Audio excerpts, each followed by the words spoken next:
다 함께 하나님 말씀 봉독하겠습니다. 오늘 우리에게 주시는 하나님 말씀은 마가복음 10장 17절에서 22절까지의 말씀입니다.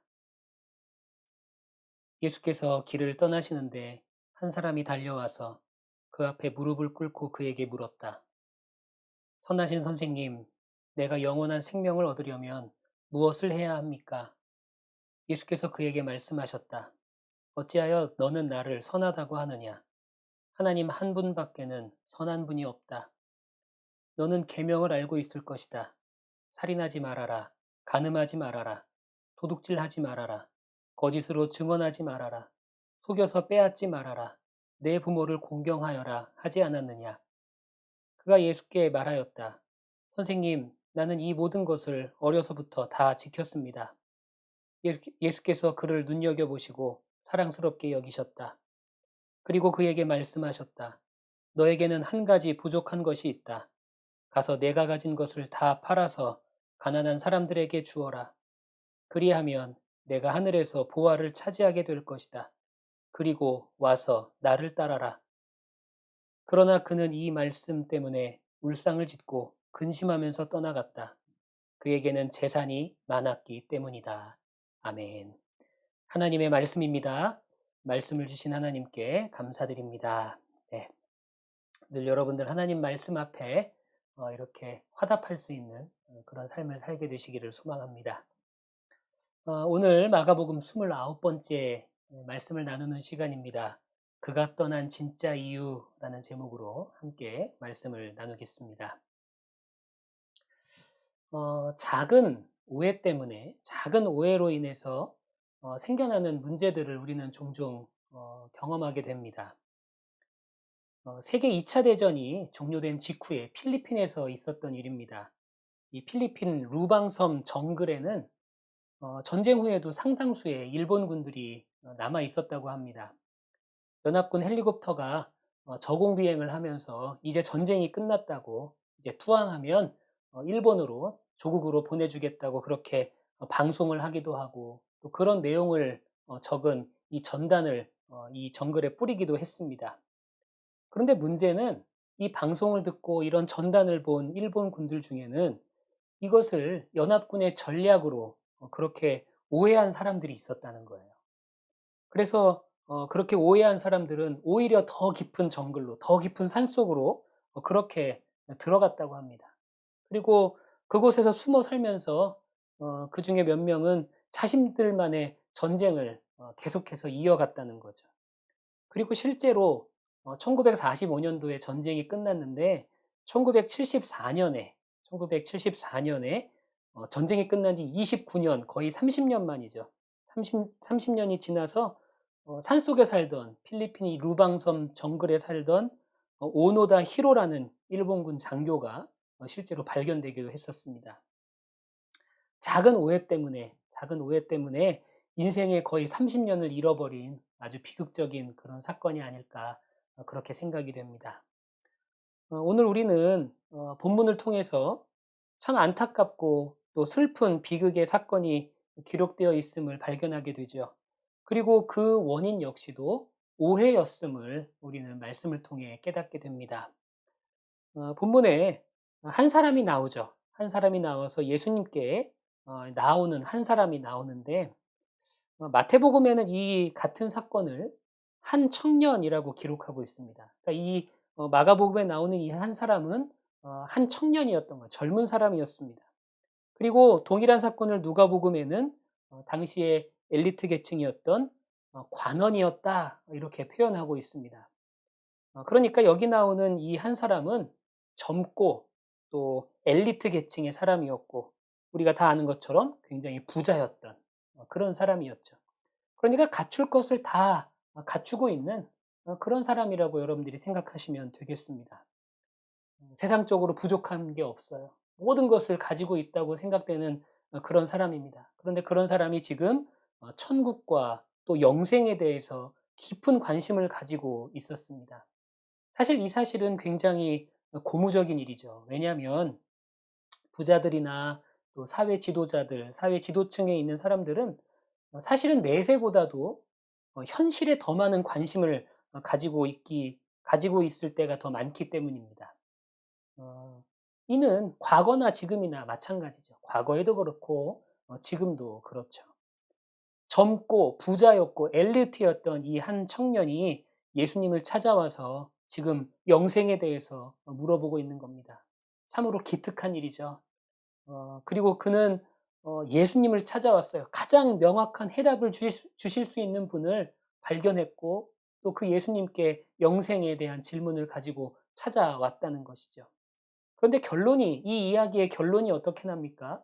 이 이야기의 결론은 참 안타깝게 비극으로 끝나고 맙니다. 22절에 보면 이렇게 기록이 되죠. 그러나 그는 이 말씀 때문에 울상을 짓고 근심하면서 떠나갔다. 그에게는 재산이 많았기 때문이다. 여러분, 영생에 대한 메시지를 듣고 어떻게 해야 하는지 정확하게 알았지만 그의 그 결과는 해피엔딩이 아니었다는 거예요. 이 말씀을 읽으면서 단지 그가 가진 것이 많아서 예수님을 떠났다 그렇게 오해하시면 안 됩니다. 그가 예수님을 떠난 진짜 이유는 오해 때문이었어요. 그는 예수님을 제대로 알지 못하고 예수님에 대한 오해를 가지고 있었기 때문에 결국에는 예수님을 떠나갈 수밖에 없었다라는 겁니다. 오늘 우리는 말씀을 통해서 이 젊고 유능했던 엘리트 계층의 이 젊은 청년이 예수님에 대해서 어떤 오해를 가지고 있었는지를 함께 살펴보려고 합니다. 그리고 더 나아가서 우리는 그런 오해를 버리고 우리는 그런 청년이 저질렀던 그런 오해의 과오를 버리고 우리는 예수님을 잘 따르고 예수님을 온전히 알고 예수님을 온전히 믿는 그런 성도의 삶을 살아갈 수 있기를 간절히 소망합니다. 첫 번째로 이 청년이 예수님을 어떻게 오해했습니까? 그는 예수님이 어떤 분인지를 제대로 알지 못하고 오해하고 있었어요. 오늘 본문의 17절에 보면 이렇게 기록이 되어 있죠. 예수께서 길을 떠나시는데 한 사람이 달려와서 그 앞에 무릎을 꿇고 그에게 물었다. 선하신 선생님, 내가 영원한 생명을 얻으려면 무엇을 해야 합니까? 여기서 이 청년은 예수님을 뭐라고 부르고 있습니까? 선하신 선생님이라고 부르고 있죠. 여러분, 이 호칭에 대해서, 선하신 선생님이라는 호칭에 대해서 예수님께서 어떻게 반응을 보이실까요? 그 다음 18절의 말씀입니다. 예수께서 그에게 말씀하셨다. 어찌하여 너는 나를 선하다고 하느냐? 하나님 한 분밖에는 선한 분이 없다. 여러분, 이 말씀을 표면적으로 이해하면 우리는 오해할 수 있어요. 예수님의 선하심을 부인하는 그런 의미가 아닙니다. 예수님은 사람 가운데는 선한 이가 없고 인간의 선함으로는 구원에 이를 수 없으며 자신의 선함으로 하나님 앞에 나올 수 있는 자가 없다라는 의미로 이 말씀을 주신 겁니다. 로마서 3장 10절에 보면 의인은 없나니 하나도 없다라는 말씀이 바로 이 말씀과 일맥상통하는 그런 의미의 말씀인 것이죠. 그리고 또 한 가지 이 청년에게 예수님께서 알려주시고자 했던 것이 무엇입니까? 바로 바로 예수님 자신이 하나님이시고 예수님만이 선한 그 한 분이라는 사실을 간접적으로 이 청년에게 예수님께서는 알려주시려고 했던 거예요. 본문의 청년이 예수님을 떠난 이유는 예수님에 대해서 오해했기 때문입니다. 예수님의 존재에 대해서 오해하고 있었어요. 그는 예수님을 그저 선한 선생님, 남들이 인정하는 선한 선생님 정도로 여겼다라는 거죠. 예수님이 참 하나님이시고 참 구원자이시고 참으로 선하신 오직 한 분이라는 사실을 이 청년은 제대로 이해하지 못하고 있었습니다. 그렇게 예수님에 대한 이해가, 예수님 존재에 대한 이해가 잘못되어 있었기 때문에 이 청년은 예수님을 떠날 수밖에 없었던 것이죠. 이 땅에 많은 사람들이 예수님을 그저 세계 3대 성인 정도로 여기는 그런 사람들이 많이 있죠. 위대한 사상가라든지 뭐 혹은 존경할 만한 인류의 참 스승 뭐 그 정도로 예수님을 오해하고 있는 사람들이 얼마나 많은지 모르겠습니다. 그나마도요. 이 정도는 좀 나은 것 같아요. 요즘 시대는 이 정도도 좀 나은 것 같아요. 요즘에는 교회와 또 이 성도들과 그런 또 목회자들 이런 사람들의 이 평판이 땅에 떨어진 시대 아닙니까? 그러면서 교회와 또 교인들의 평판이 떨어지면서 심지어는 하나님을 욕하고 예수님을 욕하고 예수님을 멸시하는 그런 시대가 바로 지금의 시대가 된 것이 아닌가 그렇게 생각이 들 때도 있습니다. 저는 여러분들에게 한 가지 질문을 드리고 싶어요. 여러분들에게 예수님은 어떤 분이십니까? 제가 간절히 바라기는 여러분들 예수님만이 여러분들의 유일한 구원자가 되시기를 간절히 소망합니다. 예수님만이 여러분들의 참 하나님이 되시기를 간절히 바랍니다. 예수님만이 여러분들의 참 진리요 또 예수님만이 여러분들에게 오직 선한 한 분이 되시기를 간절히 소망합니다. 그리고 여러분들 그 예수님을 꼭 인격적으로 만나십시오. 머리로만 알지 마시고 지식으로만 알지 마시고 여러분들 인격적으로 여러분들의 마음으로 여러분들의 영혼으로 만날 수 있게 되시기를 간절히 소망합니다. 우리 예수사랑교회가 작년 10월부터 말씀 묵상을 계속해서 이어오고 있습니다. 하루도 빼지 않고 계속해서 말씀 묵상을 함께 하고 있는데 말씀을 묵상하는 유익이 어디에 있을까? 여러분 어떻게 생각하십니까? 말씀을 묵상하는 유익은 말씀을 통해서 하나님을 경험할 수 있고 말씀을 통해서 예수님을 만날 수 있다는 데 있어요. 우리에게는 이 성경이라는 하나님의 말씀이 있습니다. 삼위일체 하나님은 이 말씀을 통해 우리에게 계시되시는 거예요. 말씀을 통해서 우리는 하나님을 알 수 있고 말씀을 통해서 우리는 하나님을 경험할 수 있습니다. 그리고 우리는 말씀을 통해서 온전한 믿음을 소유할 수 있게 되는 것이죠. 우리 사랑하는 예수사랑교회 모든 성도님들이 하나님의 말씀을 통해서 예수님을 잘 알게 되시고 예수님을 만나시고 예수님을 경험하시고 또 예수님과 인격적인 교제를 나눌 수 있게 되시기를 간절히 축원합니다. 저는 그래서 우리 예수사랑교회가 이 말씀 묵상하는 이 일에 말씀 묵상하는 이 신앙생활에 좀 더 많은 분들이 참여했으면 좋겠어요.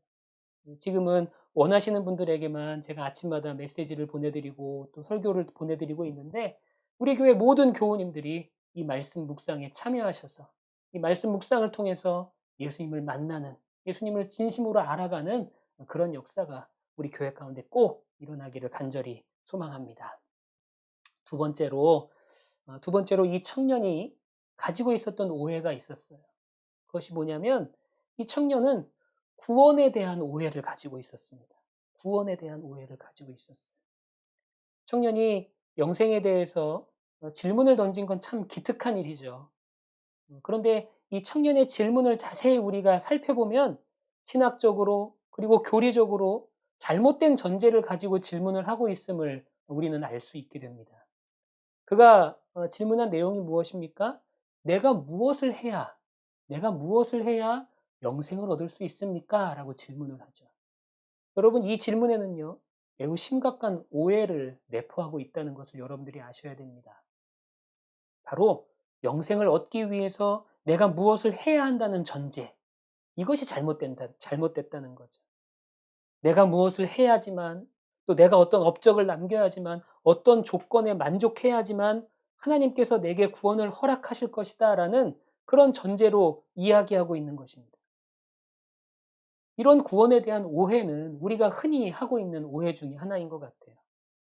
그래서 우리는 구원받기 위해서 도덕적으로 완전해야 한다고 또 우리가 구원받기 위해서는 남들보다 어떤 뛰어난 면이 있어야 된다고 그렇게 오해하는 그런 성도들도 많이 있죠. 그런데 여러분, 그것을 꼭 여러분들 기억하십시오. 우리는 도덕적으로 완전할 수가 없어요. 우리는 실수가 있는 것이 당연한 것이고 불완전한 것이 우리는 당연한 거예요. 그런데 이 청년은 자신의 도덕적인 완전함을 이야기하고 있습니다. 본인은 완전하다고 이야기하고 있는 거예요. 자신은 율법을 잘 지켰다고 자부하고 있습니다. 그런데 예수님의 눈에는 그의 부족함이 보였죠. 바로 재물에 대한 욕심이었습니다. 21절에 보면 예수님께서는 재산을 다 팔고 나를 따르라고 말씀하고 계십니다. 이 말은 우리가 구원받기 위해서 우리의 재산을 다 팔아야 한다라는 그런 의미를 말씀하고 있는 것은 아닙니다. 재물에 대한 부분은 이 청년의 부족한 부분이었어요. 이 청년이 가지고 있었던 부족한 부분이었습니다. 재물에 대한 부분은 이 청년이 도덕적으로 흠이 없다고 자부할 정도로 바른 삶을 살고 있었지만 재물에 대한 이 부분, 재물에 대한 욕심, 이것은 여전히 이 청년 안에 남아 있었다라는 것을 우리는 예수님의 말씀을 통해 알 수 있는 것입니다. 그리고 예수님께서는 그 청년의 마음을 꿰뚫어 보신 거예요. 우리는 이것을 탐심이라고 부르죠. 욕심이라고 부릅니다. 여러분, 우리는 누구도 이 땅의 그 누구도 우리의 행위로, 우리의 선함으로 의로워질 수가 없어요. 우리가 무엇을 한다고 해서, 우리가 어떤 업적을 쌓는다고 해서, 우리가 어떤 공로를 가지고 있다고 해서 그것으로 우리는 구원에 이를 수가 없다는 말씀입니다. 우리는 오직 예수님을 믿는 믿음으로 구원에 이를 수 있게 됨을 여러분들이 꼭 마음판에 새기게 되시기를 바랍니다. 본문에 나와 있는 이 청년은요, 이 청년의 질문을 통해서 우리가 알 수 있는 건 구원에 대한 오해가 그 마음속에 짙게 깔려 있었다라는 거예요. 내가 무엇을 해야지만, 혹은 내가 도덕적으로 완전한데 내가 더 뭔가를 업적을 남겨야지만 구원을 받을 수 있다라는 그런 구원에 대한 잘못된 이해를 이 청년이 가지고 있었다는 거죠. 그리고 더 나아가서는 그 오해 안에 이 청년은 자기의 도덕적인 교만함, 자기 도덕적인 어떤 자부심이 그 마음속에 깊이 자리 잡고 있었다라는 것입니다. 이 구원에 대한 잘못된 이해, 이 구원에 대한 오해 때문에 결국에는 이 청년이 예수님을 떠날 수밖에 없었다라는 것이죠. 세 번째로 이 청년이 가지고 있던 오해가 있었는데 그것은 뭐냐면 인생의 우선순위에 대한 오해였습니다. 인생의 우선순위에 대한 오해였어요. 우선순위란 무엇이 가장 중요한지를 정하는 거죠. 내 인생에서 무엇이 가장 중요한지를 정하는 겁니다. 행복은 올바른 우선순위를 따라가는 삶 속에 있습니다. 그렇다면 불행은 어디서 올까요? 반대로 불행은 어디서 올까요? 우선순위를 혼동하는 데서부터 우리 인생의 불행이 시작된다고 할 수 있겠죠. 탐 랜드리라는 아주 유명한 미식 축구 코치가 있습니다. 그는 이 달라스 카우보이스라는 팀의 유명한 코치였고 명예의 전당에도 헌정된 그런 인물이죠. 그는 아주 유명한 미식 축구 코치지만 동시에 아주 탁월한 교회학교 성경 교사였다고 알려져 있어요. 그가 어느 기자와의 인터뷰에서 이런 말을 남겼습니다. 저는 예수님을 믿기 시작한 그날부터 올바른 우선순위 가운데 살아왔습니다. 첫 번째는 하나님, 두 번째는 가족, 세 번째는 축구입니다.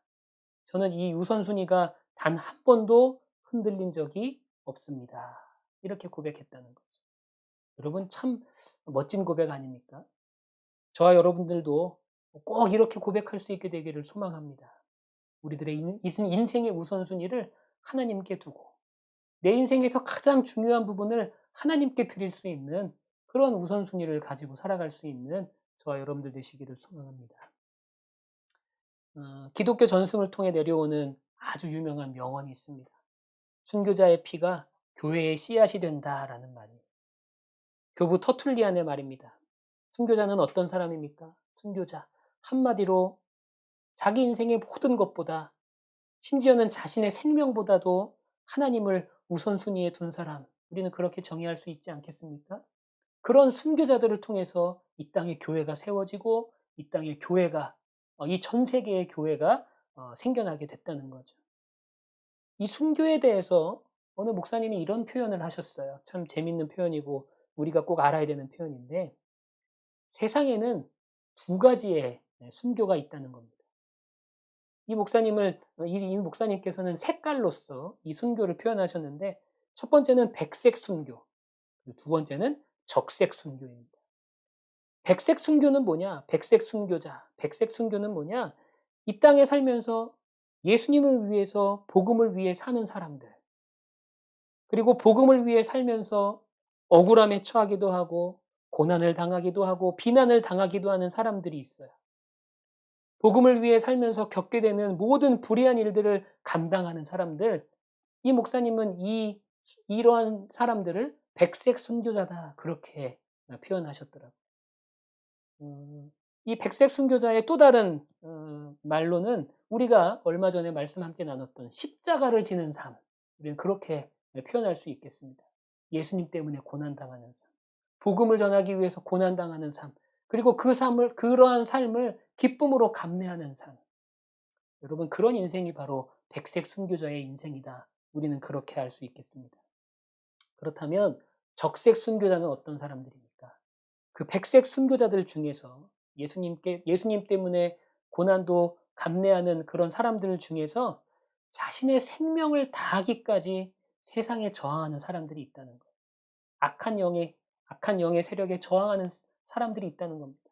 복음 때문에, 믿음 때문에, 하나님 때문에 자신의 생명까지도 그렇게 하나님께 바치고 버리는 사람들이 있다는 거죠. 그런데 이 적색 순교자는요, 절대로 갑자기 될 수 없다는 거예요. 어느 날 갑자기 주님을 위해 내가 피 흘리겠습니다. 내가 내 생명 바치겠습니다. 그럴 수 없다는 거죠. 잘 준비된 백색 순교자들. 정말로 잘 준비된 이 백색 순교자들 중에서 늘 주님을 위해 살던 사람들이 적색 순교자의 영광에 참여할 수 있게 된다고 이 목사님이 그렇게 말씀하셨습니다. 여러분, 저는 뭐 지금 당장 우리 옛사람교회 모든 교우들이 뭐 피 흘리며 순교하자 그렇게 말씀드리고 있는 게 아니에요. 우리는 먼저 피 흘리지 않아도 주님을 위해 살아가는 백색 순교자가 먼저 되어야 합니다. 삶의 우선순위를 하나님께 두어야 되는 거예요. 그 어떤 것보다도 하나님을 귀하게 여기고 또 신앙을 귀하게 여기는 그런 삶을 우리는 살아가야 합니다. 그것이 바로 백색 순교자의 삶인 것이죠.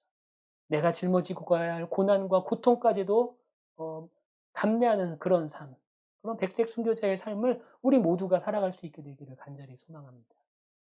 그리고 언젠가 혹시 주님께서 우리에게 우리의 생명이 복음을 위해 필요하다고 그렇게 말씀하신다면 우리는 그때 우리의 생명까지도 담대하게 내어놓을 수 있는 그런 적색 순교자의 반열에 오를 수 있는 우리 예수사랑교회 모든 교우님들이 다 되시기를 간절히 소망합니다. 네, 오늘 말씀을 함께 좀 정리하겠습니다. 오늘 본문의 한 청년은 영생에 대한 심오한 질문을 가지고 예수님을 찾아왔어요.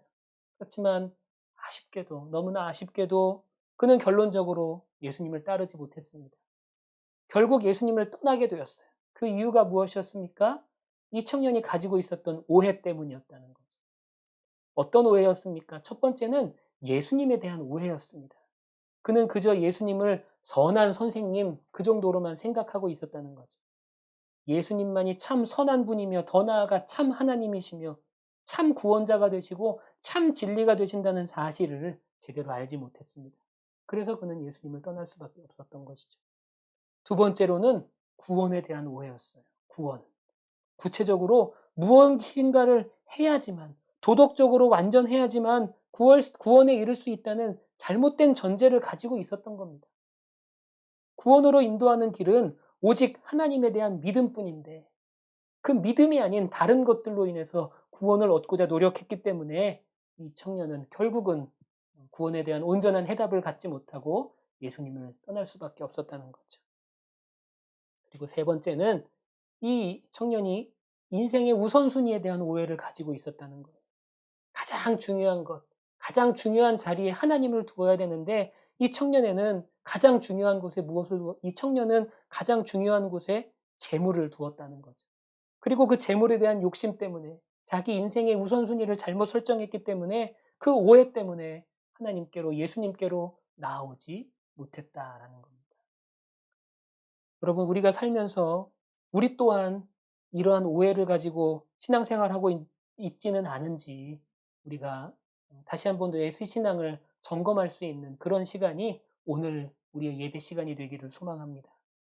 예수님에 대해서, 구원에 대해서, 우리 인생의 우선순위에 대해서 여러분들 오해하지 마시고 제대로 신앙생활할 수 있는, 제대로 알고 제대로 믿을 수 있는 우리 예수사랑교회 모든 교우님들이 다 되시기를 간절히 축원합니다. 오늘 말씀을 통하여서 여러분들이 예수님을 떠나갔던 이 청년과 같은 과오를 범하지 않게 되시기를 바라고요. 오늘 말씀을 우리가 함께 받으면서 오히려 예수님을 더욱더 잘 따라가고 그 어떤 상황에서도 예수님을 잃어버리지 않고 놓치지 않는 그러한 삶을 사는 우리 예수사랑교회 우리 모든 성도님들, 모든 교우님들이 다 되시기를 간절히 축원합니다. 네. 우리가 지금 온라인으로 함께 예배드리고 있습니다. 여러분들 예배 중에 헌금하기를 원하시는 분들은 벤모와 페이팔을 통한 이 온라인으로 헌금하실 수 있고요. 그리고 교회로 체크를 보내주셔도 되겠습니다. 아무튼 물질로도 하나님을 잘 섬길 수 있는 우리 모두가 되시기를 간절히 소망합니다. 네, 제가 우리 드려지는 예물을 위해 또 기도하고 축도함으로 오늘 말씀 예배를 마치겠습니다. 기도하시겠습니다. 사랑과 은혜가 많으신 주님, 우리가 인생을 살아가면서 예수님에 대해서 또 구원에 대해서 또 우리 인생의 우선순위에 대해서 오해하지 않고 잘 알고 하나님을 따라갈 수 있도록 인도하여 주옵소서. 예수님이 우리의 진정한 구원자가 되심을, 참 진리가 되심을 우리가 늘 깨닫게 하시고 또한 그 주님을 우리 마음판에, 우리 마음속에 깊이 모시고 그 주님과 교제하며 날마다 함께할 수 있도록 인도하여 주시고 내 행위가 아닌 또 내 도덕적인 완전이 아닌 내가 잘나서가 아닌 믿음으로 구원받는다는 그 사실을 우리가 굳게 믿고 따라갈 수 있도록 도와주옵소서. 또한 더 나아가서 우리 인생의 가장 중요한 분이 바로 하나님 예수님이 되게 하여 주시고 우리 인생의 가장 앞선 우선순위가 우리 하나님이 될 수 있도록 우리 인생의 우선순위를 재조정할 수 있는 우리 예수사랑교회 모든 교우들 될 수 있도록 인도하여 주옵소서. 여러 가지 제목으로 주님께 예물을 드리는 성도들이 있습니다. 이 예물을 드리는 성도들의 손길들을 주님이 기억하여 주시고 주님께서 은혜와 축복을 더하시며 또한 그들에게 필요한 것들을 주님의 방법대로 채워주시는 역사가 있을 수 있도록 인도하여 주옵소서. 이제는 우리 구주 예수 그리스도의 은혜와 아버지 하나님의 무한하신 사랑하심과 성령님의 감화, 감동, 역사하심, 충만케 하심이 우리 온라인을 통해서 함께 예배하고 있는 모든 성도들과 우리 옛사랑교회 모든 교우들 그리고 그들의 삶의 자리 가운데 이제로부터 영원히 함께 하시기를 간절히 축원하옵나이다. 아멘. 감사합니다. 오늘 예배를 모두 마쳤습니다. 남은 하루도 여러분들 평안하시기를 바라고요. 또 한 주간도 주님의 은혜 안에서 또 주님의 기쁨과 감사가 넘치는 그런 한 주간을 보내게 되시기를 소망합니다. 감사합니다.